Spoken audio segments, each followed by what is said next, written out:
नमस्कार, फौजी lecturer YouTube channel पर आपका स्वागत है। आज हम बात करेंगे पीजीटी इंग्लिश केस की। पीजीटी इंग्लिश में स्क्रीनिंग टेस्ट दोबारा से होगा। जी हाँ, आपने बिल्कुल सही सुना। पीजीटी इंग्लिश केस में स्क्रीन टेस्ट दोबारा से लिया जाएगा। इसके लिए एचपीएससी ने नोटिस जारी कर दिया है। पीजीटी इंग्लिश की विज्ञापन संख्या 22/2024 है। रेस्ट ऑफ हरियाणा के लिए है। इसके स्क्रीन टेस्ट में 33 क्वेश्चन ऐसे थे जो एचपीएससी ने डिलीट कर दिए थे। पीजीटी इंग्लिश के स्क्रीन टेस्ट को कुछ कैंडिडेट्स ने हाई कोर्ट में चैलेंज किया था और इसमें हाई कोर्ट में इसके खिलाफ 5 केस फाइल थे, जिसकी आखिरी सुनवाई 14 मई को हुई थी। पीजीटी इंग्लिश की स्क्रीन टेस्ट के खिलाफ हाई कोर्ट में जो पहला केस डाला गया था वो दिसंबर 2024 में ही फाइल कर दिया गया था। इस वीडियो में एचपीएससी का वो नोटिस भी दिखाएंगे जिसके द्वारा स्क्रीन टेस्ट को कैंसिल कर दिया गया है। हाई कोर्ट के इंटरिम ऑर्डर भी दिखाएंगे जो सबसे पहले इंटरिम ऑर्डर थे दिसंबर 2024 के। पूरे केस का स्टेटस दिखाएंगे, कब कब कितनी सुनवाई हुई है। हाई कोर्ट के लास्ट इंटरिम ऑर्डर क्या है वो भी आपको दिखाएंगे, पूरा विस्तार से बताएंगे। सबसे पहले आपको एचपीएससी का वो नोटिस दिखा देते हैं जिसके द्वारा स्क्रीन टेस्ट को कैंसिल कर दिया गया है, जो 17 नवंबर 2024 को लिया गया था। ये एचपीएससी का नोटिस देख लीजिए।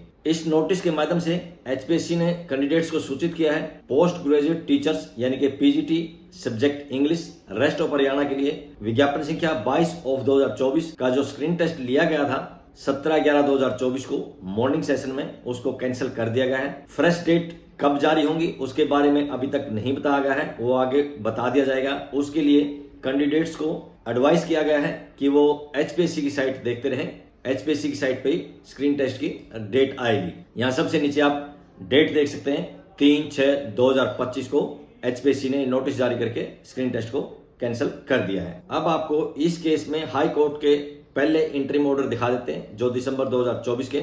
इससे आपको अंदाजा हो जाएगा कि किस मुद्दे को लेकर यह केस फाइल किया गया था और हाई कोर्ट के इंटरिम ऑर्डर में क्या लिखा गया है। ये हाई कोर्ट के इंटरिम ऑर्डर देख लीजिए। सबसे ऊपर टॉप में देखिए शेड्यूल नंबर 34/728/2024। सबसे पहले यही केस फाइल हुआ था। ये जो केस फाइल किया गया था ये उन कैंडिडेट्स के द्वारा किया गया था जो rest of Haryana PGT English के लिए स्क्रीन टेस्ट जिन्होंने दिया था। विज्ञापन संख्या 22/2024 में ये स्क्रीन टेस्ट हुआ था 17 नवंबर 2024 को। स्क्रीन टेस्ट के बाद एचपीएससी ने प्रोविजनल आंसर की अपनी साइट पे अपलोड की थी नवंबर 2024 में और कैंडिडेट से ऑब्जेक्शन मांगे थे। इसके बारे में कैंडिडेट्स ने अपने ऑब्जेक्शन जमा करवाए थे। कैंडिडेट्स के ऑब्जेक्शन को कंसीडर करने के बाद एचपीएससी ने फाइनल आंसर की अपनी साइट पे अपलोड की थी 12 दिसंबर 2024 को और जो फाइनल आंसर की अपलोड की उसके अनुसार 100 में से 33 क्वेश्चन को एचपीएससी ने डिलीट कर दिया था और 4 क्वेश्चन के उत्तर बदल दिए थे, जिसका मतलब है 100 में से 37 क्वेश्चन यानी कि हट गए हैं। अब उसमें बचा ही क्या था,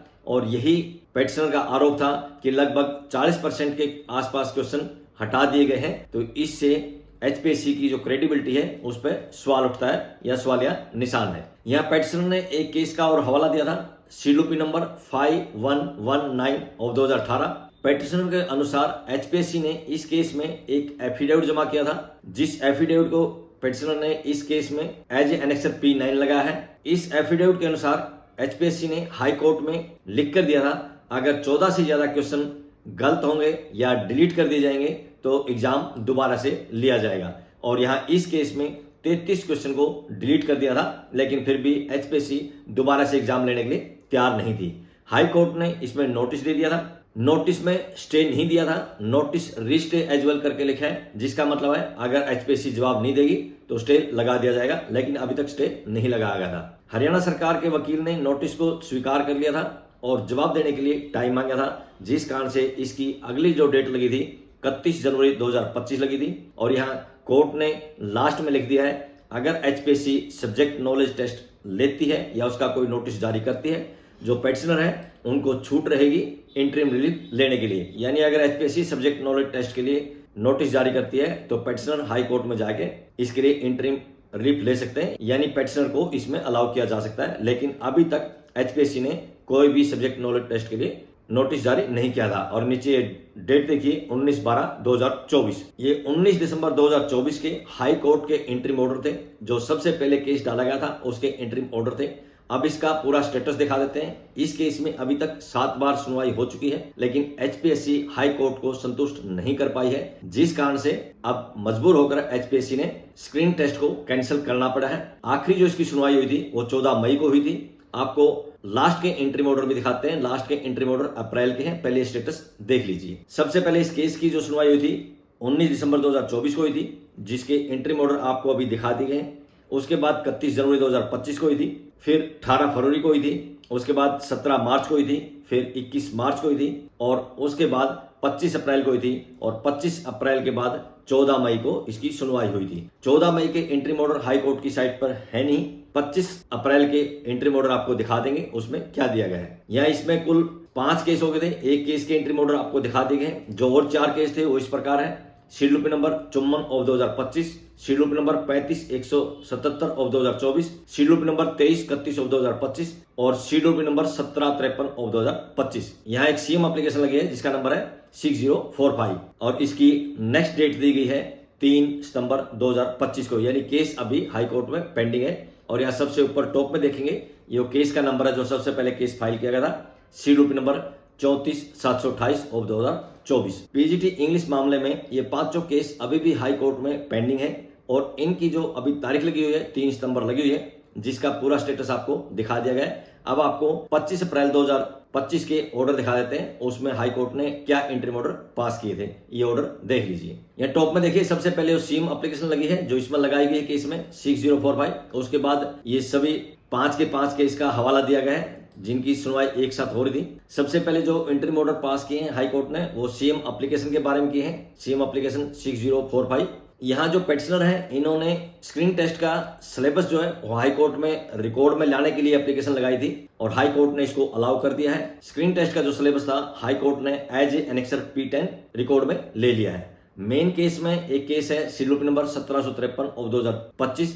उसके वकील ने यहाँ फैमिली का कोई हवाला देकर आगे केस की डेट मांगी थी और कोर्ट ने आगे की डेट दे दी थी 14 मई 2025। और उसके बाद लिखा है कि जो ये केस है अर्जेंट केस के तुरंत बाद लेना है। अर्जेंट केस वो होते हैं जो नए केस फाइल होते हैं वो सबसे पहले सुने जाते हैं, उनके सुनने के बाद फिर वो केस सुने जाते हैं जो पहले से हाई कोर्ट में फाइल हो चुके हैं, 1-2 सुनवाई जिसकी हो चुकी है। और यहाँ नीचे डेट देखेंगे 25 अप्रैल 2025। पीजीटी इंग्लिश केस में हाई कोर्ट के ये आखिरी इंटरिम ऑर्डर है जो कि 25 अप्रैल 2025 के हैं। उसके बाद अगली डेट लगी थी 14 मई 2025। 14 मई 2025 को क्या हुआ, हाई कोर्ट की साइट पे इंटरिम ऑर्डर अपलोड नहीं है। हाई कोर्ट में केस करने वालों ने स्क्रीन टेस्ट का जो सिलेबस हाई कोर्ट में जमा करवा था, रिकॉर्ड पर लिया था, वो 25 अप्रैल 2025 को लिया था। उसके बाद 14 मई की भी डेट लगी थी, लेकिन फिर भी एचपीएससी हाई कोर्ट को संतुष्ट नहीं कर पाई थी। अब लास्ट में मजबूर होकर एचपीएससी ने यह निर्णय करना पड़ा 3 जून 2025 को कि स्क्रीन टेस्ट जो 17 नवंबर 2024 को था उसको कैंसिल किया जाता है। नया स्क्रीन टेस्ट कब होगा उसकी डेट अभी जारी नहीं की गई है। सभी कैंडिडेट्स को ये सलाह दी गई है कि वो एचपीएससी की साइट देखते रहें। एचपीएससी कभी भी स्क्रीन टेस्ट की डेट जो है नोटिस के द्वारा डिक्लेयर कर सकती है। तो इसलिए जितने भी इसमें कैंडिडेट्स हैं जिन्होंने 17 नवंबर 2024 को स्क्रीन टेस्ट दिया था वो अपनी तैयारी करते रहें और एचपीएससी की साइट देखते रहें।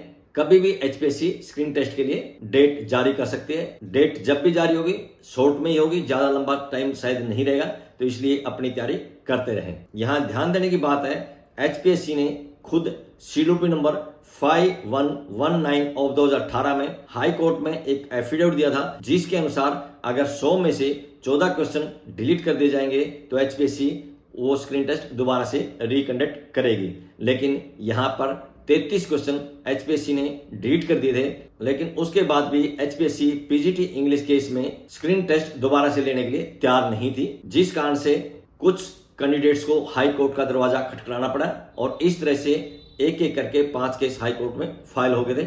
हाई कोर्ट में एचपीएससी जवाब देने में सफल नहीं हुई, यानी कि एचपीएससी कोई चाल अभी तक नहीं चली, जिस कारण से एचपीएससी को मजबूर होकर इसको स्क्रीन टेस्ट को कैंसिल करना पड़ा। जबकि एचपीएससी ने पहले ही ये स्क्रीन टेस्ट कैंसिल कर देना चाहिए था जब 33 क्वेश्चन डिलीट कर दिए गए थे, क्योंकि एचपीएससी खुद ही हाई कोर्ट में एफिडेविट दे चुकी थी। आप सोचिए अगर पेटिशनर के पास वो एफिडेविट नहीं होता जो एचपीएससी ने हाई कोर्ट में दिया था शेड्यूल नंबर 5119 ऑफ 2018 में, तो हो सकता है एचपीएससी हार भी नहीं मानती और ये स्क्रीन टेस्ट भी रद्द नहीं करती। तो आप ये अंदाजा लगा सकते हैं एचपीएससी कैसी कैसी चाल चलती है। कैंडिडेट्स को सचेत रहना पड़ेगा। आगे भी इसी तरह की समस्याएं आ सकती हैं। एचपीएससी एक के बाद एक ऐसी चालें चलती है। अगर आपको याद हो, कुछ दिन पहले अभी प्रोमिला का एक केस आया था, उसमें बीसीए बीसी कैटेगरी का मामला था। सेम उसी तरह का एक मामला 2011 में आ चुका था, वो एचपीएससी के खिलाफ था, सेम फैसला था, लेकिन उसके बाद भी एचपीएससी ने दोबारा से वही चाल चल दी थी, जिस कारण से प्रमिला को हाई कोर्ट में जाना पड़ा। और लास्ट में प्रमिला को मिला क्या, उसको सब्जेक्टिव टेस्ट में एचपीएससी ने अलाउ करवा दिया और सब्जेक्टिव टेस्ट में फेल करके बाहर का रास्ता दिखा दिया, जिस कारण से अब उसके आगे के लिए रास्ते बंद कर दिए गए और एचपीएससी जिसको टारगेट करती है उसका सिलेक्शन नहीं करती है। खासकर जो कैंडिडेट एचपीएससी के खिलाफ हाई कोर्ट जाते हैं या एचपीएससी में आरटीआई लगाते हैं, उनको एचपीएससी टारगेट करती है और उनका सिलेक्शन नहीं करती है। मेरी जानकारी में ऐसे बहुत सारे केस है। मेरा खुद का एक केस है, पहले भी उसमें कई वीडियो में बना चुका हूं। आगे आने वाले समय भी आपको उसके ऊपर वीडियो देखने को मिलेगी। ये दिखाएंगे कि एचपीएससी किस किस तरह की चाल चलती है और हाई कोर्ट में झूठे रिकॉर्ड तक भी प्रस्तुत कर देती है। आज की इस वीडियो में बस इतना ही। वीडियो अगर पसंद आई है तो लाइक कीजिए, दोस्तों के साथ शेयर कीजिए। इसी तरह की वीडियो देखने के लिए चैनल को सब्सक्राइब कीजिए। बहुत बहुत शुक्रिया, धन्यवाद, जय हिंद।